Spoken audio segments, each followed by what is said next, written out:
Hello. It's been a glorious Onpassive day with some things happening that I've just been loving. And I got to admit, a while back, Ash talked about flying like an eagle. And this week, he talked again about eagles on the Monday webinar, the roundtable. So I thought it might be a little prudent to talk a little bit about the behavior of eagles and the correlations of those behaviors to leadership. Now, a few times in this, I'm going to be correlating some of these things that we talk about to our founder and CEO, Mr. Ash Mufareh. Now, right off the bat, eagles generally fly alone, and they do it, or can do it, they're capable of doing it at very high altitudes. You see, they use rising air currents to soar, right? I mean, to be lifted really high up into the skies, and depending on the species, they can reach heights between 10 and 20,000 feet above sea level, and they can fly at speeds up to probably, around 60 miles an hour. Eagles also have a very keen vision. And from that altitude, they can very effectively get the lay of the land, so to speak, and scout out prey, or in our case, opportunity, at the lower levels. They have the ability to focus on something as far as 5 kilometers away. And no matter the obstacles, the eagle will not move his focus from that prey until he has it. As leaders, the eagle's behavior in this example can prompt us to steer clear of narrow-minded people, those people that are unable to share our vision and that tend to keep us down. It also reminds us to use our vision and to stay focused. Now, Mr. Mufareh's been soaring at some pretty incredible heights, and he's attained some of these heights that only the strongest achievers attain. And his Onpassive vision, which was born of trial a few years back, has allowed him to see the failing economic models and develop the paradigm shift that is Onpassive. Throughout, he has overcome obstacles great and small to keep his eye on the prize of creating a full-blown AI IT giant through his unwavering focus and his resolve. Did you know eagles love a storm?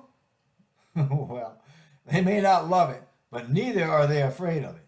When clouds start to gather, the eagle finds the strong winds and uses that power to lift itself above the storm. This lets the eagle glide freely, resting its wings, while other birds struggle to find shelter and perhaps be in hiding, right? In this instance, the eagle's behavior teaches us to face our challenges head on and to take advantage of the forces others may be afraid to embrace. Forces that can lift us higher and even provide an opportunity for reprieve against struggle. Mr. Mufareh has done that more than just once, and he's endured the raging winds of personal hardship, massive business development, failing economies, and the global pandemic. In these and more, he found power to grow, learn, develop, and lead. He used the storms of life, as it were, as a means to rise up. He was not afraid of new heights or challenges, but appreciated them and used them profitably. Just like eagles and all good leaders, Mr. Mufareh rides the powerful winds that bring the storm. Did you know that eagles understand the value of training? Well, as the young prepare to fly, the parent eagle removes the feathers, the soft grass, and stuff like that from the nest.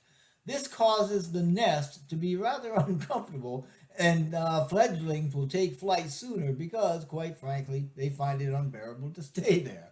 Anyway, as leaders, we may find it necessary to leave our comfort zone too when it grows uncomfortable or it holds no promise for growth or development. At times, we may also find ourselves needing to make a few changes, making things a bit uncomfortable for others as a means of developing their leadership qualities as well. Now, something else that's pretty important to think about, eagles don't eat anything that's already dead. This is to say, they only feed on fresh stuff. There's a lesson in that behavior that speaks to us as leaders not to take on anything that has no life or can't support life. This includes not counting on past successes and not trying to relive our glory days, as it were. Leaders keep looking to enter and develop new frontiers. And this is certainly true and has been true of Mr. Mufareh and everything he's created with Onpassive. Now, probably the most remarkable thing about eagles, from my standpoint anyway, because I don't like pain, I don't know anybody that does, is what they do when they become older. Their feathers become thinner, weaker, making it impossible for the eagle to fly as high or as fast as it could.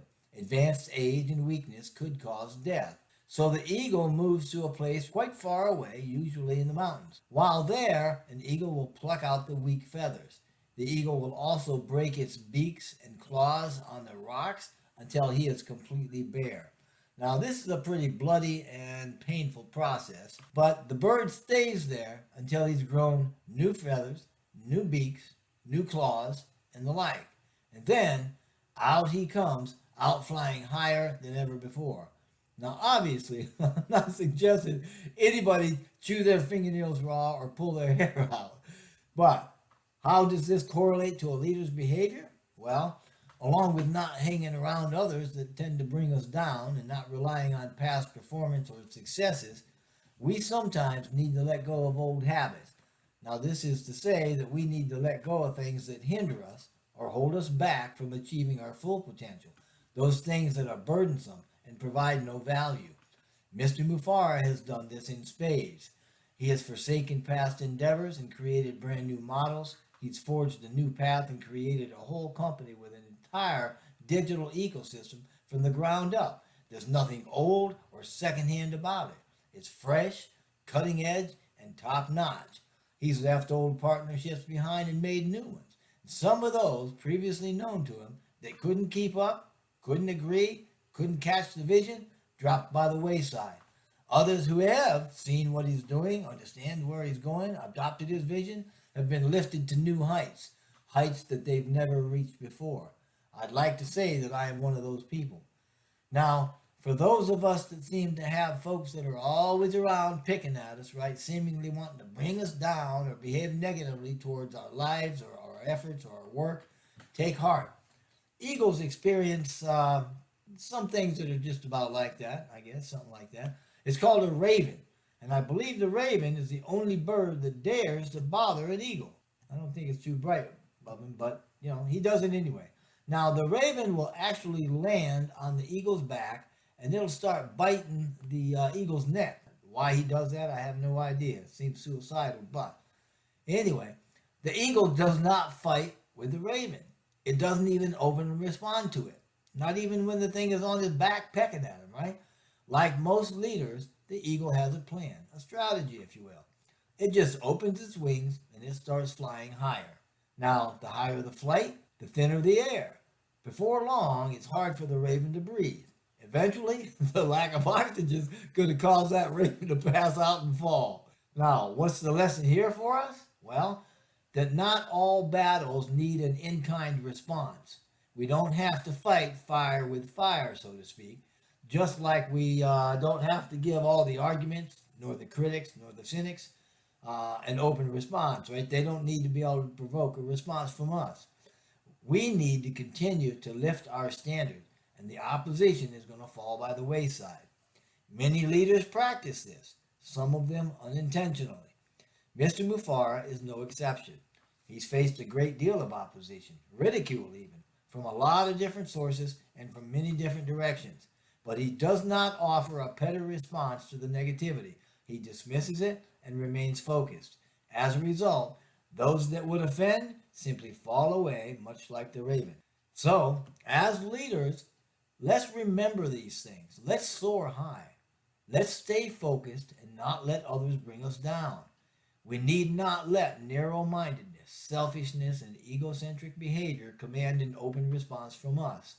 Let's keep in mind that when the storm of life starts to form, we can use that power to lift us up, to provide more peaceful surroundings, and even provide an opportunity to rest ourselves. Remember to make preparation for success and to never waste energy on focusing on anything that cannot add value to our life or our work or our effort. Rather, let's continue on the development path, opening new frontiers and never looking back. Speaking of which, we know the founder position is no longer available to others. This means founders are now an elite, closed community, a community that's lifted high on the powerful winds of Onpassive and chosen to help lift humanity. We also know Onpassive is about to move into its next phase, And that phase is going to bring the introduction of some products to the public, and it'll also be bringing marketing and sales. And we should all know what that means by now. So keep your chin up. The challenges are all being ironed out. The timing is perfect, and it's in sync with a lot of great things that are about to happen. Before too long, we're going to all know what it feels like to soar unafraid. Many blessings to you and to your families for many generations. Thank you.